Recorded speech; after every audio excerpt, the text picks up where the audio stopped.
सूरदास जी की ख्याति इतनी ज्यादा होने लगी कि दिल्ली के बादशाह अकबर तक ख्याति पहुंच गई। और ख्याति कैसे पहुंची? यही पद और यही वार्ता तानसेन ने एक दिन अकबर को सुनाई कि एक बार ठाकुर जी निर्वस्त्र हमारे मंदिर में खड़े थे और सूरदास जी ने जाके ये पद गा दिया। तानसेन रिजवार तो था। अकबर ने तुरंत कहा ये पद किसका है? ये लास्ट में तुमने सूर कहा, कौन है सूर? तो बोले सूरदास जी हैं हमारे व्रज में। बोले उनको लेके आओ, हमारे दरबार में गाना गाएंगे। बोले वो दरबार का गाना नहीं गाते हैं। फिर भी उनको बुलवाओ। बहुत बुलाया, सूरदास जी पहले तो गए नहीं। एक दिन अकबर और तानसेन ही सूरदास जी के पास आ गए और कहा कुछ सुनाइए। बोले बैठ जाओ। मन रे माधव सो कर प्रीत, ये पद सुनाया। हे मन तू माधव से प्रीति कर, ये पद सुनाया। एक पद सुनने के बाद अकबर के नेत्र बंद रह गए। थोड़ी देर बाद बोला एक और सुना दीजिए। मन में ना ही रहो अब ठौर, एक और पद सुनाया। अकबर तो इतना प्रसन्न हो गया, बोले कि महाराज आप इतना अच्छा गाते हैं, मैं क्या दे दूं आपको? बोले बस यही दे दो कि बस दोबारा हमारे सामने मत आना, ये दे दो। हम जिनको रिझाने के लिए गाते हैं बस वही हमसे प्रसन्न रहें और कुछ नहीं चाहिए। लेकिन एक घटना घटी बंधुओं, बहुत ध्यान से सुनिएगा। अकबर की एक पत्नी थी, उसका नाम था जोधाबाई। नाम सब जानते हैं। जोधाबाई नित्य यमुना जी जाया करती थी दीपदान करने के लिए दिल्ली में। कृष्ण भक्त थी जोधा। एक दिन जोधाबाई जब यमुना प्रणाम करने के लिए गए तो यमुना जी के तट पर कपड़े में लिपटी हुई एक छोटी सी बालिका जोधाबाई को मिली और उसका रूप देख करके उसका इतना सुंदर भाव देख करके उस छोटी सी बालिका को जोधाबाई ले आई और ला करके अपने यहां रखा। 12-13 वर्षों तक अकबर को पता नहीं चलने दिया कि वो किसी बालिका का लालन पालन कर रही है। क्यों? मुगल शासक है, स्त्री और कन्या ये सब सुरक्षित नहीं रहती थी मुगलों के समय पर। जोधाबाई जानती है कि अगर पता चल गया कि मेरे पास ये छोटी सी पुत्री है, ये धीरे धीरे बड़ी होगी, राजा इससे भी निकाह कर लेगा, ये बादशाह ऐसा है, पर मैं इसको ऐसा नहीं होने दूंगी, इसको प्रेम से रखूंगी अपने पास। और जोधाबाई उसको अपने साथ रखती थी, ठाकुर जी की भक्ति करती, ठाकुर जी का भजन करती और ठाकुर जी का श्रृंगार करती, तो वो बालिका संग में रहती। और जब जब अकबर आता था तब तब पहले योजना बना के उसको कहीं भेज दे। वो इतना व्यस्त रहता था, उसकी अनेक पत्नियां थी, तो जोधाबाई को ज्यादा दिक्कत हुई नहीं। एक दिन जोधाबाई बड़ी उदास बैठी थी, तो इनकी पुत्री ने पूछा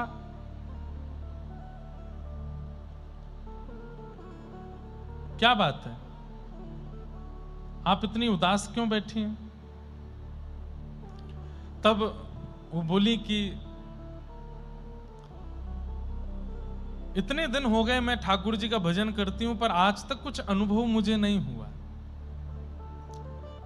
तो वो छोटी सी बालिका बोली मां बस इतनी सी बात, चलो मेरे साथ। और वो छत पर लेकर के गई और छत पर ले जाकर के उसने ऐसे इशारा करके बताया, सामने देखती रहना, जैसे सूर्य इतने अस्त होनेंगे तभी वहां गैयों का झुंड आएगा और उसी झुंड के बीच में श्याम सुंदर आएंगे, आपको दर्शन कराती। जोधाबाई आश्चर्यचकित होकर बोली क्या बोलती हो? बोले हाँ मैं रोज दर्शन करती हूँ, श्याम सुंदर रोज दिखते हैं मुझको। बोले तू रोज दर्शन करती है? बोले हाँ। अरे झूठ बोलती है। बोले नहीं माँ, देखो आप प्रतीक्षा करो, बस अभी सूर्य अस्त होने वाला है, सामने से गौओं का झुंड आएगा और उसी बीच में गौर वर्ण के बलराम जी, श्याम वर्ण के ठाकुर जी और सब सखाओं के साथ जाएंगे यहां से, और मेरी तरफ देखते भी हैं वो, आप यहीं खड़ी रहना। जोधाबाई खड़ी रही। जैसे ही सूर्य अस्त हुआ तो क्या देखती हैं कि गौओं का झुंड आ रहा है, वेणु की ध्वनि आ रही है, और ऐसी वेणु की ध्वनि जो पहले कभी सुनी नहीं है। लेकिन श्याम सुंदर नहीं दिख रहे, ठाकुर जी नहीं दिख रहे। जोधाबाई बोली, मुझे गैया दिख रही है, मुझे वेणु का रो सुनाई दे रहा है, पर श्याम सुंदर तो नहीं। अरे मां देखो ना, वही तो हैं, मुझे नहीं दिख रहे हैं।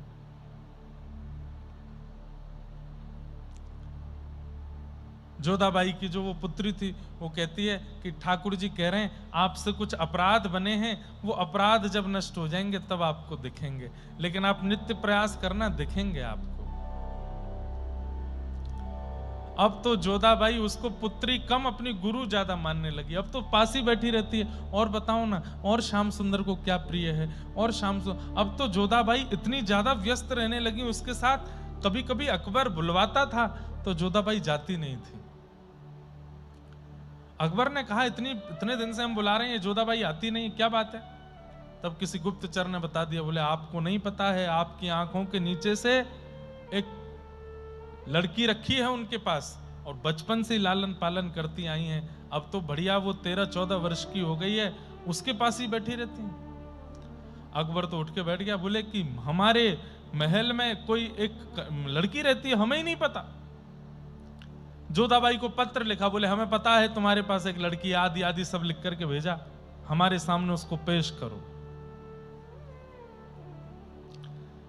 जोधाबाई बोली अगर नहीं लेके गई तो मुझे भी मरवा देंगे और इसको भी मार देंगे, और लेके गई तो मुझे पता है उसकी दृष्टि अच्छी नहीं है, पहले ही बोलेगा निकाह करवाओ मेरा।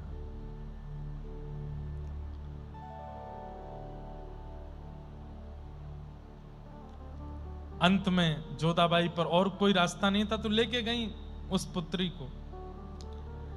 जैसे ही अकबर के सामने पहुंचे, अकबर ने जैसे ही रूप देखा, देखते ही मन में इच्छा प्रकट हो गई, मेरा इनसे विवाह कराओ, और कह दिया मेरे निकाह की तैयारी करो, इससे निकाह करूंगा मैं। जोधाबाई इतनी सुंदर, आपने हमसे छुपा के रखी, आदि आदि सब बातें कहने लगा। जोधाबाई बोली आपकी पुत्री नहीं, आपकी पौत्री की उम्र की है। बोले हम बादशाह हिंदुस्तान है, हमारे लिए कोई छोटा बड़ा नहीं, इससे विवाह करेंगे। जैसे ये प्रस्ताव दिया, तुरंत बादशाह को अपने हाथ की उंगली से लेकर के पैर के नखून तक, सिर तक, सब जगह ऐसी अनुभूति होने लगी मानो जैसे किसी ने अग्नि लगा दी हो। जैसे अग्नि पर जलने पर जलन होती है, ऐसे पूरे शरीर में जलन होने लगी। बड़े बड़े वैद्य आ गए, बड़े बड़े ज्योतिषी मनीषी आ गए, बड़े बड़े झाड़ फूंक करने वाले आ गए, लेकिन बादशाह को कोई ठीक नहीं कर पाया।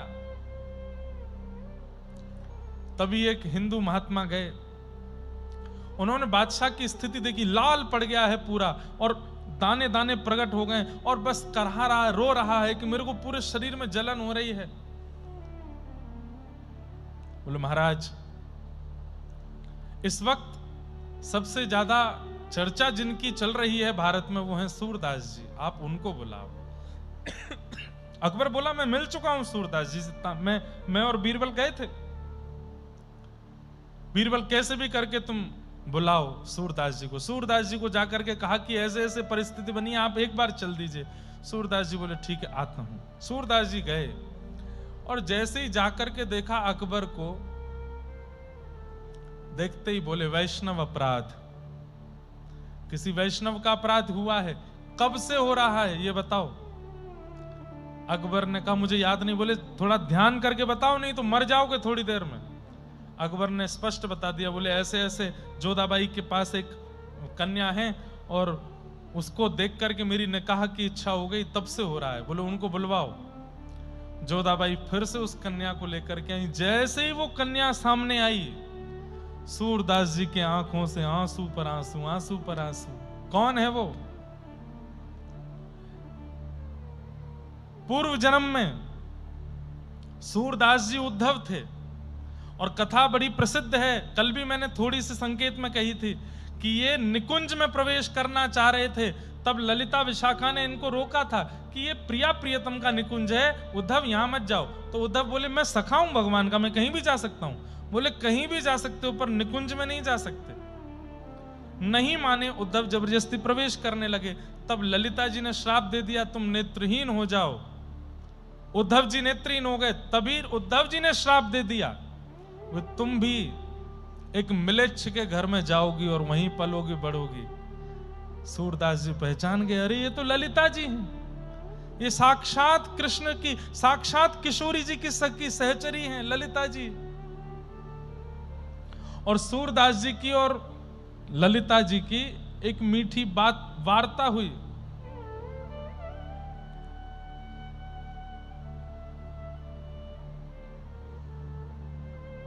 ललिते तोहे बूझत साजहां, ललिते तोहे बूझत साजहां।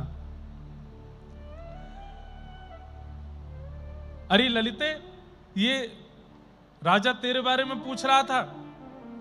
ललिता जी सूरदास जी को देख करके उनके भी नेत्र सजल हैं। वो क्या कह रही हैं, तद श्याम सुंदर तुम आए कहां। अरे श्याम सुंदर को अकेला छोड़ के यहां कहां तुम मिलेच्छों के दरबार में आए हो। सूरदास जी बोले ये दुनिया अजब तमाशा, ये दुनिया बड़ी अजीब है। मैं तो नहीं आ रहा था, पर मुझे पता चला इससे वैष्णव अपराध हुआ, इसलिए चला आया। ये दुनिया अजब तमाशा। लेकिन तभी वो ललिता रूप में जो बालिका है वो कहती है सूरदास जी से, पर मोहे श्याम मिलन की आशा।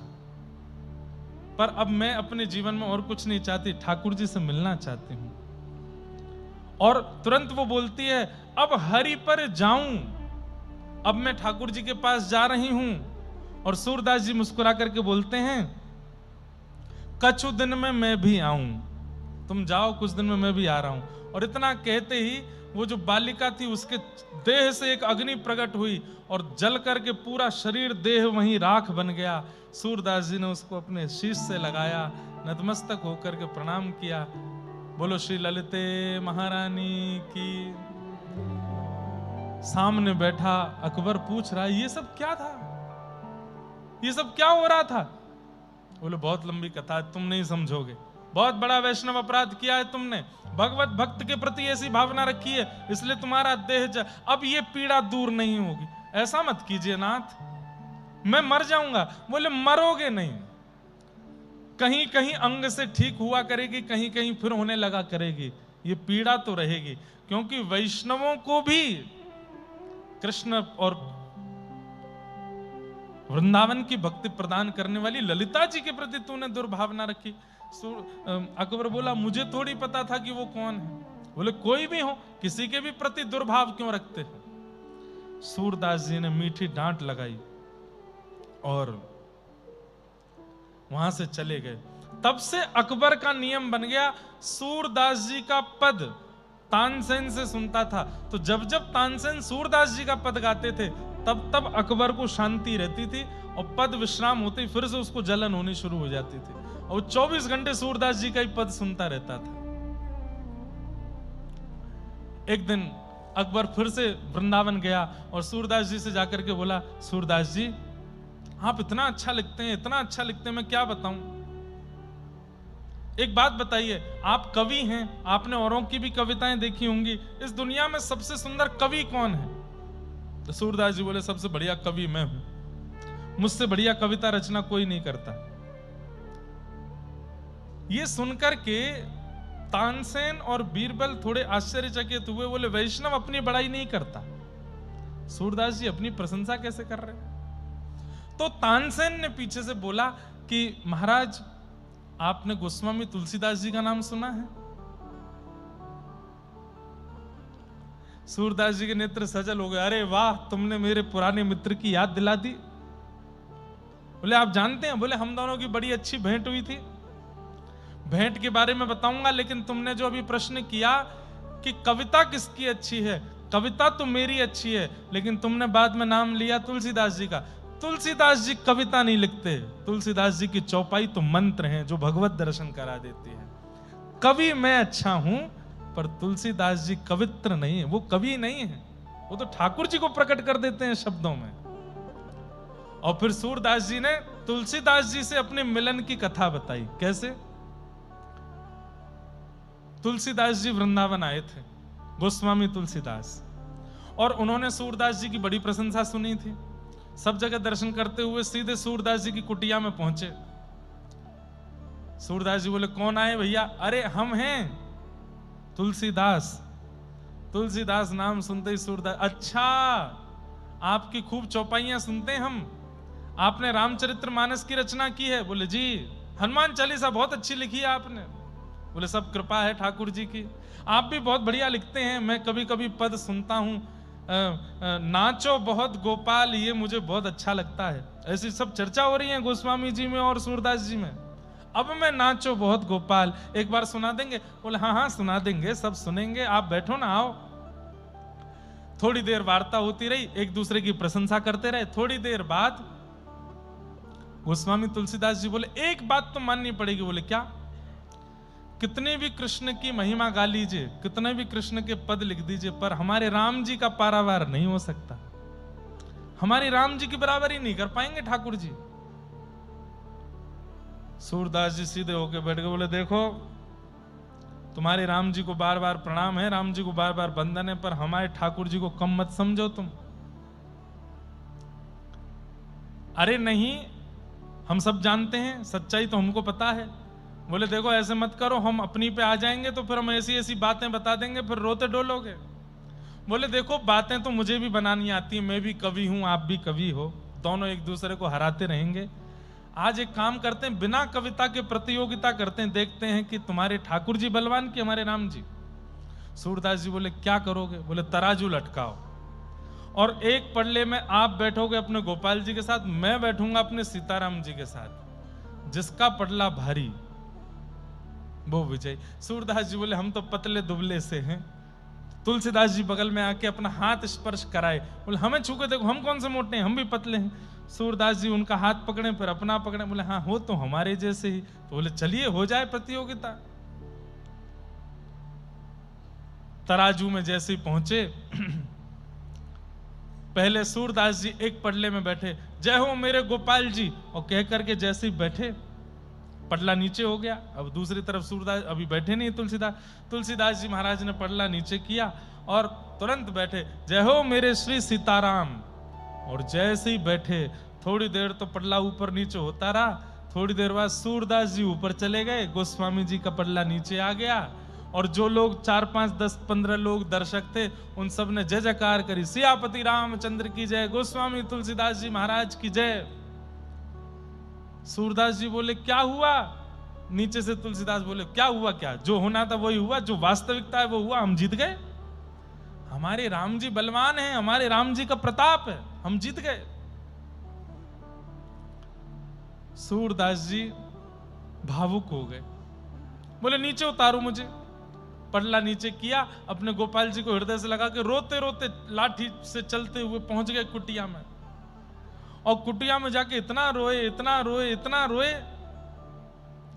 नेत्र नहीं दिए मुझे, लाठी से चलता हूं, अपने आप प्रसाद पाता हूं, अपने आप स्नान करता हूं, आज तक दुनिया का एक रंग नहीं देखा मैंने, कभी शिकायत नहीं की आपसे।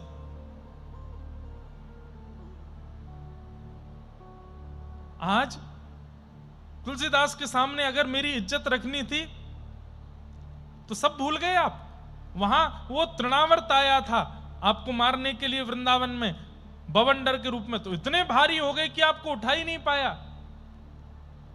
पूतना के लिए आप 6 दिन में इतना बल आ गया कि उसके प्राण निकाल लिए। 6 वर्ष की आयु में कालिया नाग के ऊपर नृत्य कर लिया, 7 वर्ष की आयु में विशाल 22 किलोमीटर के पर्वत गिरिराज जी को उठा लिया, और आज यहां सूरदास की लाज बचानी थी, वहां पे हल्के हो गए आप। ठाकुर जी प्रकट हो गए, प्रकट होकर सूरदास जी की गोद में बैठ गए और थोड़ी पकड़ के बोले, बाबा मुंह पे गुस्सा काहे को है रो है, मेरी गलती थोड़ी है। बोले हाँ तुम्हारी गलती ना है, मेरी गलती है, मोए भी जन्मते सिया राम जी को ही गुणगानो चाहिए हो, तुम्हारी चक्कर में गलत पड़ गया मैं। तुलसीदास के आगे मेरी नाक कटवाए दे। अरे बाबा ने एक मेरी बात तो सुन ले। बोले कहा? बोले 2 ज्यादा हूं मैं कि 3 ज्यादा हूं मैं, ये बताओ। सूरदास जी बोले, मो गणित सिखा रहे हो? अब 80 वर्ष की उम्र में आके गणित सिखा रहे हो? बोले अरे बताओ ना, 2 ज्यादा हूं मैं कि 3? सूरदास जी बोले 3 ज्यादा हूं मैं। तो बोले आप जब पढ़ले में बैठे तो क्या बोल के बैठे? जय हो मेरे गोपाल जी, एक आप और एक मैं। और तुलसीदास जी जब बैठे तब क्या बोले? जय हो मेरे श्री सीताराम। तो सिया जी भी, राम जी भी और ऊपर से तुलसीदास, तो 3 होंगे तो भारी पड़ी जाएंगे ना वो। तुम दोबारा तराजू लगवाओ और अब की बार चढ़ते हुए बोलना, जय हो मेरे राधे श्याम। देखियो कमजोर कहीं नहीं पड़ोगे तुम, हम भारी रह जाएंगे दोनों। मैं और प्रिया जी दोनों तुम्हारी गोद में बैठ के इतना वजन कर लेंगे कि तुरंत नीचे आ जाएगा। सूरदास जी बोले ठीक है ठीक है। गोपाल जी को मूर्तिमंत गोपाल जी हो गए, गोद में लेके फिर से छड़ी लेकर के गए। गोस्वामी जी कहाँ हैं? तुलसीदास जी कहाँ हैं? तुलसीदास जी कहीं राह पे थे। बोले रुको रुको रुको रुको रुको, अच्छा तो अयोध्या चलने के लिए आए हो हमारे साथ? ठाकुर जी को छोड़ करके अब सीताराम जी को भजोगे इसीलिए आए हो? बोले ऐसे कैसे छोड़ देंगे, क्यों आए हो? बोले हम इसलिए आए हैं, एक बार तराजू फिर से लगाओ, फिर से लगाओ तराजू, और आप बैठना और फिर से मैं बैठूं, अब की बार होगा निर्णय। गोस्वामी तुलसीदास जी बोले नहीं नहीं नहीं, एक ही बार होगा निर्णय, बार बार नहीं होगा। बोले नहीं नहीं, एक बार और लगा दो। नहीं नहीं अब नहीं होगा, एक बार लगा दो, मेरे कहे से लगा दो। गोस्वामी तुलसीदास जी ने सूरदास जी को हृदय से लगाया और खूब कस के हृदय से लगा करके बोले, जिसने आपको कुटिया में आके पढ़ाया है मैं भी उसको जानता हूं, मैं भी सब जानता हूं कौन आकर के सब सिखा के गया है। अरे दोनों एक ही हैं, काहे को इतने चिंता कर रहे हो नाथ? आपके जो ठाकुर जी हैं वही हमारे राघव जी हैं, बस हमारे थोड़े से शांत हैं, आपके थोड़े से चप्पल हैं। कोई ऐसी हमारी प्रतिस्पर्धा वाली बात नहीं है सूरदास। सूरदास जी भी भावुक हो गए, यहाँ तुलसीदास जी भी भावुक हो गए और दोनों भक्तों का प्रिय मिलन हुआ। इस प्रकार सूरदास जी ने अपने तुलसीदास जी से मिलन की कथा बताई। सुन करके बड़ा प्रसन्न हुआ अकबर। अकबर ने कहा कि मैं आपके समस्त पदों को देखना चाहता हूं, आप सारे पद भिजवा दो। जैसे ही पता चली कि अकबर ने पद मांगे हैं, कई लोग सूरदास जी की छाप लगा लगा करके पहुंच गए और उल्टे सीधे पद सब दे दिए। अब तो अकबर बड़ी चिंता में पड़ गया। सूरदास जी के कुल 1.25 लाख पद हैं, या तो 2.5 लाख से ज्यादा पद आ गए मेरे पास।